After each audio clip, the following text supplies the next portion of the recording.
Қайырлы күн достар, бүгін бізде кезекті лайв шығарылым. Маған кезекті шоуға осындай бір керемет ноутбук келді. Бұл ноутбуктың бағасы сіздердің қолданып жүрген компьютерлеріңізден де қымбат болуы мүмкін. Компьютер түгілі сіздердің мініп жүрген кейбір көліктеріңізден де қымбат болуы мүмкін. Иә, кәдімгі көлік.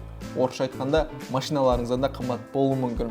Бұл Asus'тың ROG Strix Scar 18 ноутбугі құнын интригасынан басын айта салайын 2,5 миллион теңге тұрады.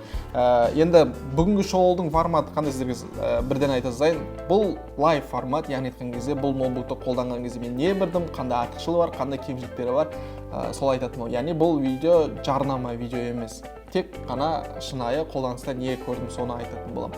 Сонымен бұл ноутбук енді сөзінің ашы керек ең мықты сипатта ноутбук, енді 2,5 миллион болғаннан кейін соған сай сипат болу керек. Яғни айтқан кезде бұл жерде процессор Intel Core Ultra 9 процессор орналасқан ең соңғы, одан кейін барын GeForce RTX 5090 видео картасы орналасқан. Енді бұндай сипаттағы ноутбук бұдан күшті, бұдан мықты мен ноутбук көрген жоқпын, сөздің ашы керек. Бұл бірінші осындай ноутбук болып тұр. Оның үстіне бұл жылы жаңа, осы 2025 жылы шыққан.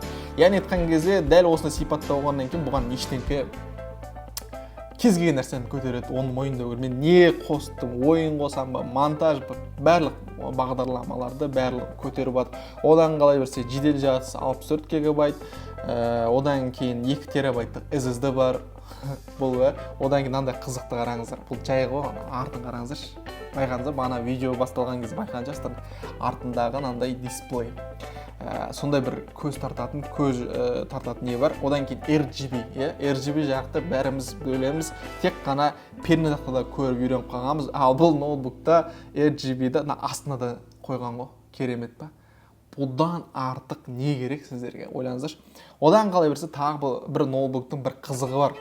Енді өздеріңіз білесіздер, ноутбук қолданатын көпшілік адамдар кей кезде бұл ноутбукқа апгрейд жасағысы келеді, дұрыс па? Апгрейдті қалай жасайсыздар? Көп жағдайда бір манағы отверткамен былай не алады. Ал бұда ондайдың қажеті жоқ.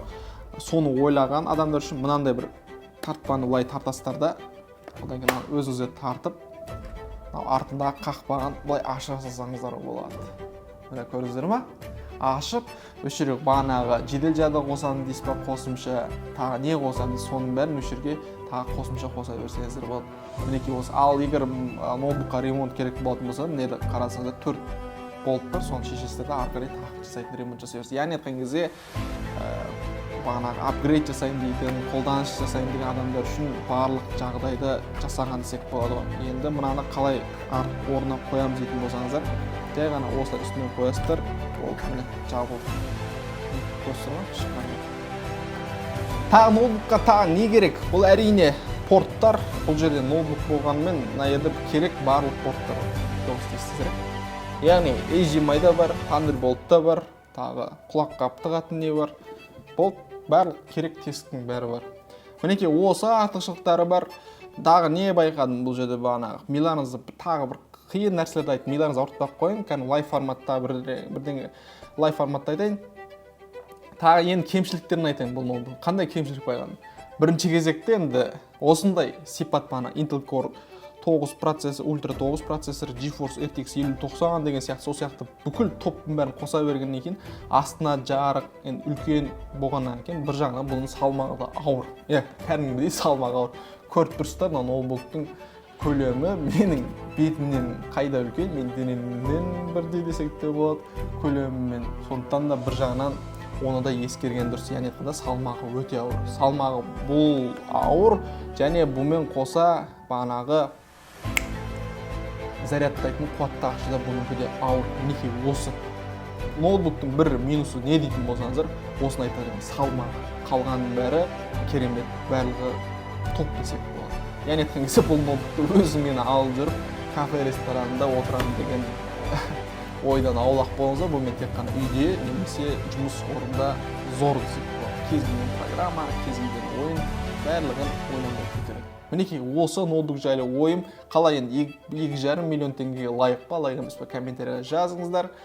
Енді оны тоқиық. Жалпы видео қызық болса және достарыңызға жіберіңіздер, ноутбук іздеп жүрген, немесе жалпы компьютер бар достарыңыз бәріне жіберіңіздер. Осы ноутбуктен олардың мықты ма екен, оны да білейік.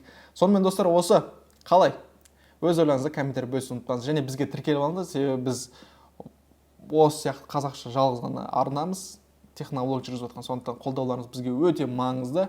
Сондықтан да қолдауларыңызды күтеміз ағайындар. Сондықтан да барынша қолдау білдіріңіздер. Көп сөз айтып кеттім. Осы ағайындар. Жақсы сау болыңыздар. Болды,